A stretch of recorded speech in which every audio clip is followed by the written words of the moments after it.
is up, fellow Digidisaster entertainers? Dimitri the Child of Courage here, back for another Digimon Adventures 2020 episode review. This review, we will be reviewing the second episode of the series, War Game. Basically a reimagining of the film with the same name. This series is going at a super fast pace now. Not only did we get the rookie and the champion in the last episode, we are already getting the high levels in this episode with Agramon.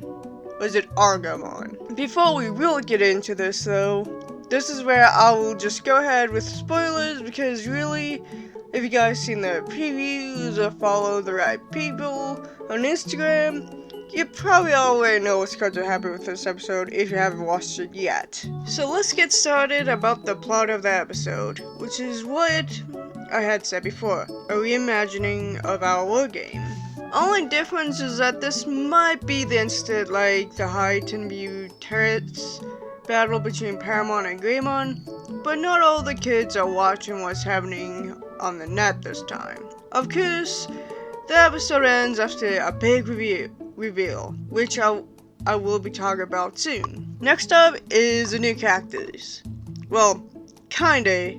We saw Yamato and Garurumon at the end of the last episode, and now we get to hear them and watch how they interact with Greymon and Taichi. For Garurumon, he seems more or less the same like he always is. It was clear that he and Greymon knew each other from before all of this. He is, of course, fiercely loyal to Yamato. Next up is Yamato.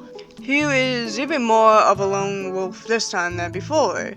Hopefully, as the episode progresses, he does end up really teaming up with Taichi and Greymon. For me though, it seems like Yamato had been on the net like this much longer than Taichi has. Overall, I'm liking Yamato so far. Now for the Digimon. Let's start with the baddies first this time.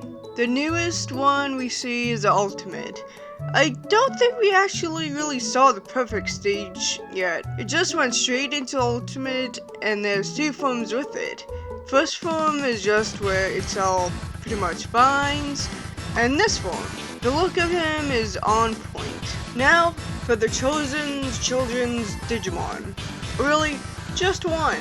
Omegamon. Like everyone else, this came as a surprise to me, and I didn't really realize that we would be getting him this early in the series. I make sure to not look at Shadow Shack's posts on Instagram because I didn't want to spoil myself about anything. Seeing Omegamon in an actual episode and not just in a movie or short film was neat to see, though he doesn't really do much quite yet, and I'm really interested in what his role will be within the story now. I'm pretty sure that Hikari and Takaru touching their angel feathers and getting their crests, so to speak, had something to do with this. Somehow. But that's really just a theory and probably not even true in the slightest. Moving on to the animation and quality. Is it still the same as episode 1? From what I can tell, yep, it is. It's as great as ever, especially with Garurumon and Omegamon. Omegamon looks so good in this animation form, what I can see so far. Same with Argamon's ultimate form and his attacks. And that's about it. And that's about all I can say in this review. My thoughts of the second episode are positive once again. Is it moving a little bit too quickly? Maybe. Depends on how the story goes, in my opinion. Well, I'll see you guys in the next video. Sayonara!